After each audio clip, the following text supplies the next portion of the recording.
KBHD here, and these are my quick first impressions of the new big smartphones that Samsung announced today. The main one you need to know about is the Galaxy Note 5. It is big, it's bright, crispy, it's really dense, and slippery as hell. So here's the breakdown. Just like every year, the Galaxy Note gets improvements on the inside and out, and right off the bat, on the inside, on paper, the Galaxy Note 5 has a pretty dope looking spec sheet. So it's the octa-core Exynos 7420 chip from the Galaxy S6.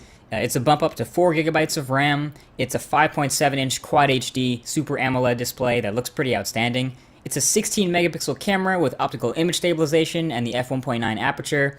And it's a 3000 mAh battery with fast charging and wireless charging and NFC and LTE advanced and AC Wi-Fi, etc. It's even a new color with this sweet looking titanium gray. It's a very complete looking spec sheet on paper. But in practice, it's not all perfect. So the main story with the Note 5 is on the outside, obviously. The biggest change here is in the hardware design. It's moved, as we kind of expected, into this all metal and glass, thin-railed look like the Galaxy S6. And Samsung says, premium materials, high-end, precise build, durable, etc. And they've even curved the glass on the back of the phone to fit better in one hand, so that actually works well. And to top it all off, it fits inside the footprint of the Galaxy Note 4. Since the bezels make it thinner and shorter and narrower than its predecessor. I agree that the shape is better. The shape is actually great, but the phone itself is super slippery in the hand. It's just not really that comfortable to hold. It's like all the things that were slippery about the Galaxy S6 with that glossy back magnified in an even bigger body. Just the feel in the hand is, I guess, definitely my least favorite part of this phone. That and the fact that you now have all the internals sealed, meaning there's no removable battery, and there's also no expandable storage.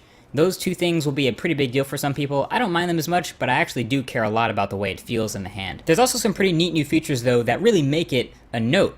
First of all, the S Pen is improved, and you may be looking at it wondering, how do I get it out of the phone if it's embedded like that? Well, the stylus actually has a clicking button on the back, and it just clicks and pops out of the phone just like that. And it is an improved stylus made with more metal now. It has a little bit more weight to it. Still has a button and that multi-level sensitivity. And as a bonus, you can keep clicking it even when it's out of the phone. No functionality there, but it is kind of addicting. And the S Pen functionality itself is actually improved too. You can see the menu looks a little bit different when you take it out the phone. And going into and triggering the S Pen actions works the same with the improved pen. It just feels a little bit more natural to write on the screen. At the end of the day, I usually see all these features, and I use them a little bit when I first get the Galaxy Notes, but then I use them less and less as time goes on. But today, they showed me one feature that I really like and will definitely try to use more. You can bust out the stylus when the display is off, and then immediately start writing on the screen. So if you're ever in a bind and you heard something that you just have to write down, you have to just break out your phone and start to write it, the S Pen lets you write it down real quick, and when you put the pen back, it closes and saves that note. That is actually a really good idea. I like that. There's also stuff added to the Galaxy Note, improved ways to take taller screenshots and ways to annotate and share what you create with this pen. All of it makes sense, and all of that is what makes it a Note. But all the rest is in your brand new design. Also, I mentioned the phone is thinner with this new design, which means the battery, as I mentioned, is actually smaller than the last Galaxy Note at 3000 mAh and non-removable. Now, they do try to make up for this, and you can decide if it's a good enough replacement or not, with wireless charging and fast charging, and, get this, fast wireless charging. So Samsung's new wireless charging technology lets them get around 90% of normal fast charging wired speeds without the wire.